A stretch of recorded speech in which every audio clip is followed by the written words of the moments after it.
Halo teman-teman, pada video kali ini kita akan membahas salah satu katalis penting, super duper penting yang dampaknya tuh nggak main-main ke harga kripto, yaitu dari sisi suku bunga.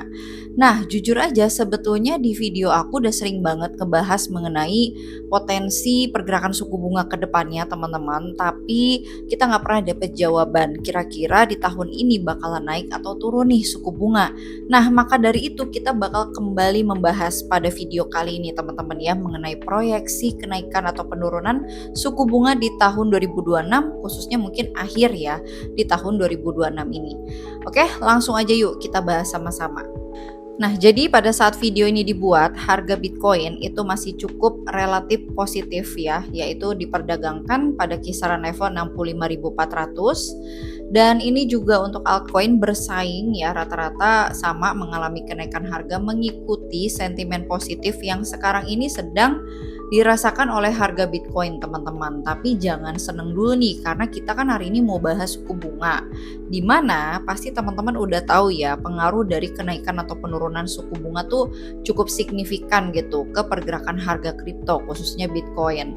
Jadi kita bakal sama-sama simak biar supaya nanti teman-teman gak kaget nih, kok tiba-tiba Bitcoin turun, kok tiba-tiba Bitcoin naik. Kita udah sama-sama mempersiapkan itu semua teman-teman.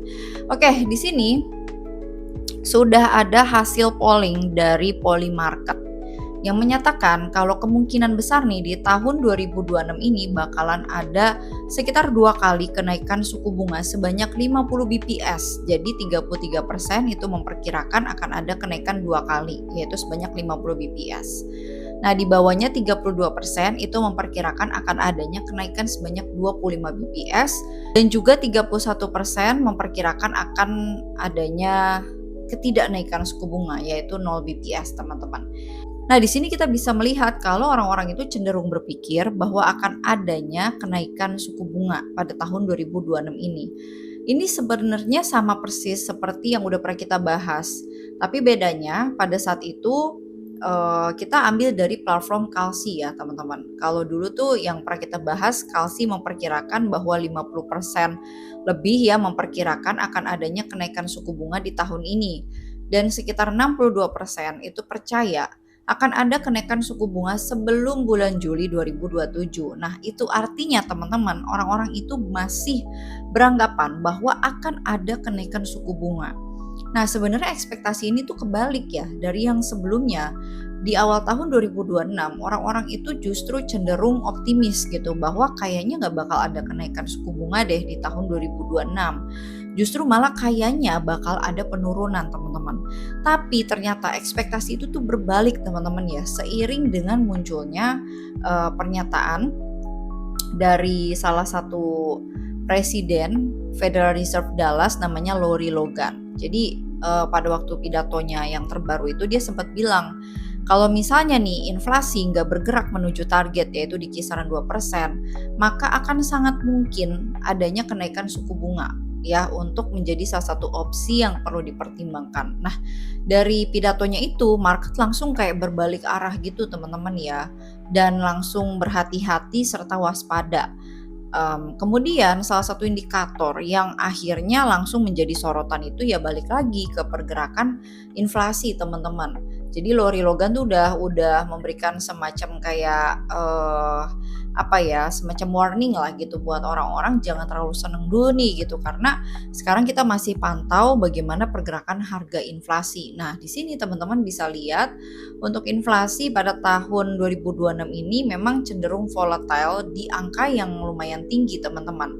Dan kalau kita perhatikan 2026 ini inflasi cenderung naik ya, di mana Januari tadinya 2,4%, terus April naik ke 3,3, Mei naik ke 3,8, dan puncaknya itu di bulan Juni 4,2%. Nah, sekarang sebenarnya per Juli 2026 ini udah ada semacam pendinginan ya memang nggak relatif banyak, tapi udah mulai ada kecenderungan ke arah turun gitu teman-teman ya, dari 4,2 ke 3,5% ya. Semoga aja sih untuk Agustus bisa turun lagi teman-teman, karena kalau misalnya masih bertahan nih di atas 3%, bisa jadi pernyataan Lori Logan itu beneran direalisasi ya, bahwa memang akan adanya kenaikan suku bunga Nah, emang sekarang suku bunga di angka berapa kira-kira? Oke, kita bisa lihat di sini teman-teman ya, untuk suku bunga di Amerika itu sekarang berada di kisaran 3,75%. Dan ini dipertahankan dari Desember 2025 itu sama sekali nggak turun. Terakhir kali itu turun dari Oktober ke Desember teman-teman. Jadi dari 4% ke 3,75%. Nah, kalau sekarang itu bertahan terus udah di 1, 2, 3, 4, 5 bulan berturut-turut itu suku bunga di angka 3,75% terus teman-teman. Nah, untuk Juli nih apakah bakalan naik atau turun? Itu benar-benar tergantung teman-teman ya dari keputusan The Fed nanti ya. Tapi yang pasti kalau misalnya naik efeknya itu mungkin bakalan negatif ke pasar kripto teman-teman. Nah, kalau dari segi CME FedWatch Tool di sini memperkirakan sekitar 68% suku bunga masih bakalan tetap di angka yang sekarang ya 350 sampai 375. 31% itu memperkirakan bakalan naik nih teman-teman sekitar 25 BPS ya. Dari 375 ke 40 ya ataupun 400 seperti itu. Nah, tapi ini angkanya persentasenya lebih sedikit daripada yang memperkirakan kenaikannya bakalan sama aja gitu seperti sebelumnya. Artinya nggak ada kenaikan ataupun nggak ada penurunan teman-teman ya. Jadi kita bisa perhatikan di sini justru malah ekspektasi cenderung ke arah penurunan nggak ada gitu ya. Malah lebih banyak yang yakin bahwa suku bunga masih bakalan tetap segitu atau bakalan naik gitu teman-teman. Mengingat tadi data inflasinya cenderung masih relatif tinggi. Jauh dari target mereka yaitu di 2%. Nah, teman-teman, untuk saat ini aku pribadi sebenarnya masih cenderung mensiasati dua cara ya. Yang pertama, aku berada di spot market, yang kedua aku juga berada di futures ataupun di CFD. Nah, kenapa seperti itu? Karena kan sekarang kondisinya masih belum menentu nih teman-teman ya. Mengenai kenaikan ataupun penurunan suku bunga itu masih menjadi kehati-hatian gitu bagi para investor, terutama bagi teman-teman yang mau masuk ke spot market. Maka dari itu ya sambil menunggu kepastian seperti itu ya, sambil nunggu adanya berita mungkin penurunan suku bunga, di sini kita masih bisa ngumpulin cash flow-nya untuk nanti dipakai ya mendiversifikasi ke market spot khususnya teman-teman. Nah, kalau di sini biasanya aku pribadi tuh seringnya trading santai aja teman-teman di CFD dan pakainya platform MyTrade. Kenapa? Karena aku udah jelasin berkali-kali ya, platform ini tuh super simple banget, terutama buat teman-teman yang masih pemula, masih belum terlalu familiar gitu dengan cara trading future seperti apa. Ini tuh super duper gampang, nggak seribet kalau misalnya teman-teman tuh trading di platform misalnya menggunakan Chex ataupun MetaTrader ya. Itu jujur kalau misalnya aku di posisi pemula memang lumayan susah gitu buat dipahami. Tapi kalau ini beda teman-teman ya. Ini tuh super simple banget. Teman-teman tinggal atur sendiri nanti untuk besaran lot yang mau kalian pakai berapa. Lotnya juga bisa dari 0,01 kok. Jadi memang bener-bener ngebantu banget buat yang mungkin modalnya terbatas dan lain sebagainya. Terus kita juga bisa atur take profitnya, stop lossnya, bisa pakai trailing stop juga dan lain sebagainya. Nah, kemudian di sini fitur lain nih yang ngebantu untuk para pemula itu ada di bagian fitur strategi. Jadi kan kalau para pemula tuh biasanya masih cari-cari metode ya. Mereka juga masih bingung nih untuk menentukan kira-kira contohnya ya harga Bitcoin mau kemana nih dalam 1 hari atau 1 minggu ke depan. Nah, teman-teman bisa cek aja di bagian menu strategi ini. Nah, misalnya ini teman-teman bisa cek strategi terus cryptocurrency. Misalnya kalian mau cek nih untuk Bitcoin kira-kira kemana ya berdasarkan dari trading plan-nya si MyTrade ini. Nah, teman-teman bisa banget klik aja yang bagian ini. Nah, teman-teman, kalau dari analisa di bagian menu strategi MyTrade itu mereka memperkirakan Bitcoin itu bakalan ada pump ke sekitar 66.840 teman-teman ya. Jadi untuk target mereka nih ada dua, 66.840 sama 66.320 teman-teman ya. Di sini ada alasannya memang secara teknis. Nah, teman-teman bisa cek juga tuh untuk analisa-analisa yang lain ya. Misalnya di saham atau di komoditas, di forex, dan ini ngebantu banget.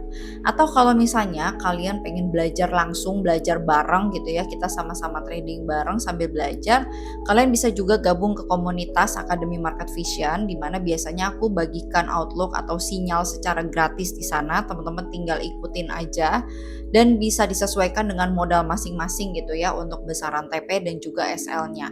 Jadi istilahnya tuh udah shortcut yang instan siap pakai teman-teman ya, tapi nggak yang benar-benar disuapin terus. Teman-teman juga bisa sambil belajar karena itu komunitasnya terbuka untuk umum ya. Kalian bisa gabung, bisa join ke sana secara gratis dan nanti bisa tanya-tanya caranya gimana, cara entry, cara menentukan TP, SL dan lain sebagainya. Itu benar-benar ngebantu banget buat kalian yang masih pemula.